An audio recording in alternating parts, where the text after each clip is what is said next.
Hello friend. तो हमारे पीछे एक महत्वपूर्ण टॉपिक है और बच्चों की डिमांड थी कि सर हिंदी व्याकरण बताइए हम लोगों को। तो इन लोगों के डिमांड से आज का ये टॉपिक स्टार्ट हो गया है और ये अब लगातार चलता रहेगा और सभी सब्जेक्ट लगातार चलेंगे और इनकी वीडियो भी शूट होगी। तो हमारे सामने बच्चे भी हैं, इनको भी समझ में आएगा, आप लोग को भी समझ में आएगा। बच्चे अगर इनको नहीं समझ में आता है तो वीडियो को फिर से ये रिवाइज करके देख लेंगे तो इनको पूरी तरीके से समझ में आ जाएगा। और आप लोगों को कैसा लग रहा है ये भी कमेंट करके जरूर बताइएगा। तो आइए शुरुआत करते हैं देर न करते हुए कि आज की टॉपिक, बच्चों तुम लोग भी देखो कि आज की टॉपिक कैसी है। तो हिंदी व्याकरण का आज का टॉपिक है और ये बच्चे कंबाइंड क्लास के हैं, लगभग कोई फोर्थ का है, कोई फिफ्थ का है, कोई सिक्स का है, कोई एट्थ का है। तो इनको आज हम बताएंगे हिंदी का ये टॉपिक।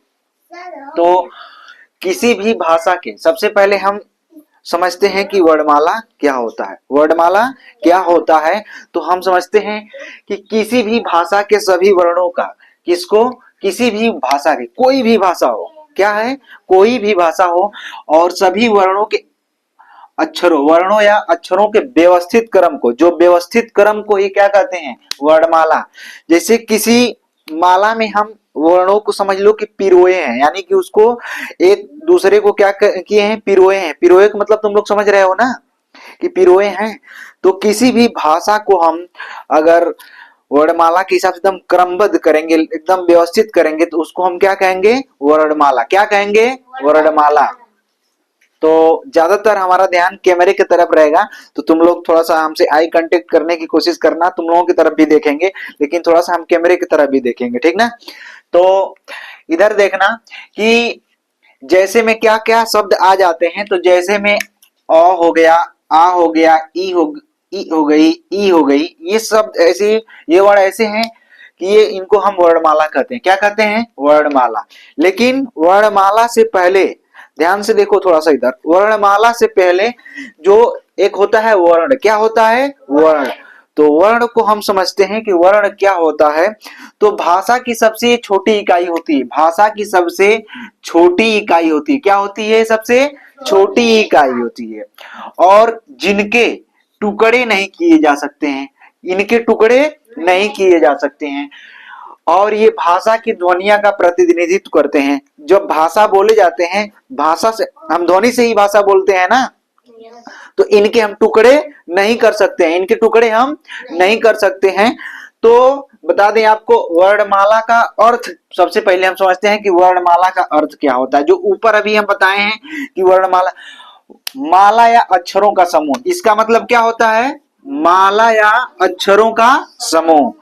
यानी हम बताए हैं ना कि किसी भी वर्ण को अगर माला में पिरो दें, क्या कर दें, माला में पिरो दें, तो वह वर्णमाला हो जाता है। क्या हो जाता है, वर्णमाला। तो हम कहाँ थे, वर्णमाला का अर्थ कहाँ पे थे हम, वर्णमाला के अर्थ पे, यानी कि माला या अक्षरों का समूह, माला या अक्षरों का समूह।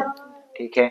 अब उदाहरण के लिए देखो, जैसे कि अ, आ, ई, ये क्या है, ये स्वर है। क्या है, स्वर। इनको किसी की मतलब सहायता लेने की आवश्यकता नहीं है, स्वरों की किसी की सहायता की आवश्यकता नहीं पड़ती, ये स्वतंत्र होते हैं। क्या होते हैं, स्वतंत्र होते हैं। स्वर एकदम स्वतंत्र होते हैं, इसको किसी की सहायता लेने की आवश्यकता नहीं पड़ती है। और इधर नीचे लिखा हुआ है क, ख, ग, घ, ये व्यंजन होते हैं। क्या होते हैं ये व्यंजन होते हैं। इनको आवश्यकता पड़ती है, सहायता लेने की इनको आवश्यकता पड़ती है। कैसे आवश्यकता पड़ेगी, ध्यान से देखो इधर। जैसे हम बोलते हैं क, एक बार बोल के देखो, क बोलो, क। तो इसमें लास्ट में आपको निकल के आ रहा है अ, देखो बोलो क, अ आ रहा है ना। तो इसमें अ छुपा होता है। क्या छुपा होता है, अ। अगर हम इसमें से अ निकाल देते हैं तो ये आधा हो जाता है, इस पे हलंत लग जाता है। क्या लग जाता है, हलंत। जिस जिस शब्द पे, जिस अक्षर पे, जिस अक्षर पे अगर हलंत ऐसे लग गया है तो उसका मतलब कि वो आधा, उसमें स्वर नहीं सम्मिलित है, उसमें स्वर नहीं सम्मिलित है, उसमें मात्राएं नहीं है, तो आधा है। वो क्या है, आधा है।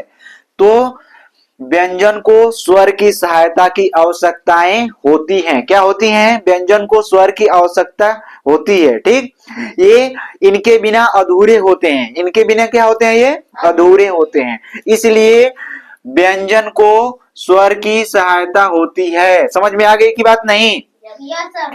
व्यंजन को किसकी आवश्यकता होती है? स्वर की। किसकी आवश्यकता होती है? स्वर की। Very good. अब हम बात कर लेते हैं मात्राओं की। तो मात्राओं का जो ज्ञान होता है वो हिंदी की जान होता है। मात्राओं का ज्ञान जो होता है वो हिंदी का क्या होता है? जान होता है। बिना मात्राएं के हिंदी न बोली जा सकती है न लिखी जा सकती है। तो हिंदी की जान क्या होती है? मात्राएं। क्या होती है? मात्राएं। लिखी और बोली जा सकती हैं लेकिन वो अधूरा रहेगा। क्या होगा? वो अधूरा रहेगा। तो इसमें भी चर्चा करेंगे हम। बिना मात्रा वाले शब्द। अब देखो, बिना मात्रा वाले शब्द। अब बिना मात्रा वाले जैसे शब्द देख लो, हम इसको कह दें क ल म। ये मिलके क्या हो जाएगा? कलम। इसमें कोई मात्रा लगी है? इसमें कोई मात्रा लगी है? नहीं। तो ये बिना मात्रा वाले शब्द हैं। ये क्या है? बिना मात्रा वाले शब्द। अब इसके बाद मात्रा वाले शब्द को देख लेते हैं। मात्रा वाले जैसे ही हम बोल दें र, इस पे हम लगा दिए अ की मात्रा, इस पे हम लगा दिए अ की मात्रा और फिर हम लगा दिए म। तो इसको हम शुद्ध रूप से ऐसे लिख देंगे तो क्या हो जाएगा? राम। क्या हो जाएगा? राम। अगर हम लिख दिए स, लिख दिए, ठीक, क्या लिख दिए? स। ठीक, लेकिन हम इसको आधा लिखेंगे। क्या लिखेंगे? स को आधा। फिर य लिख दिए, फिर इस पे अ की मात्रा लगा दिए, फिर क्या लिख दिए? म। ये बन जाएगा क्या? श्याम। श्याम। क्या बन जाएगा? श्याम। ठीक, समझ में आया कि नहीं? समझ में आ रहा है ना? ठीक है। यहाँ पे आ की मात्रा बना लीजिए आप लोग। यहाँ पे क्या करना है? आ की मात्रा बनाना है। ये गलती से अ लिख गया था, लेकिन यहाँ पे आ की मात्रा बनाना है तो श्याम हो जाएगा। क्या हो जाएगा? श्याम। समझ में आ रहा है कि नहीं? समझ में आया ना? तो आप लोग इसको क्या कर लिए? राइट कर लीजिए, नोट कर लीजिए। ठीक, तब तक हम कुछ मिनटों के लिए रुक जाते हैं। आप लोग राइट कर लीजिए। ठीक, और आगे अभी बहुत सारी चीजें बची हैं कि जो स्वर होते हैं और व्यंजन होते हैं वो कैसे उच्चारण उनका होता है, कैसे उच्चरित होते हैं, कहाँ से बोले जाते हैं, ये सारी चीजें हम आपको बताएंगे। लेकिन 1 बाय 1 करके, 1 डे करके लगातार निरंतर बताते रहेंगे और हर सब्जेक्ट चलता रहेगा। अगर दोस्तों आप लोगों को अच्छा लग रहा है तो वीडियो को थोड़ा शेयर करिएगा। थोड़ा सा हमारा जो आई कंटेक्ट है वो बच्चों की तरफ हो रहा है, थोड़ा सा कभी कैमरे की तरफ हो रहा है तो कभी बच्चों की तरफ। तो इसके लिए हम क्षमा चाहेंगे क्योंकि सामने बच्चे भी हैं, उनसे आई कंटेंट करना जरूरी है। तो थोड़ा सा इस पे आप लोग ये करिएगा, थोड़ा सा सपोर्ट करिएगा और ज्यादा से ज्यादा इस वीडियो को थोड़ा सा शेयर करिएगा। आप लोगों का बहुत बहुत धन्यवाद।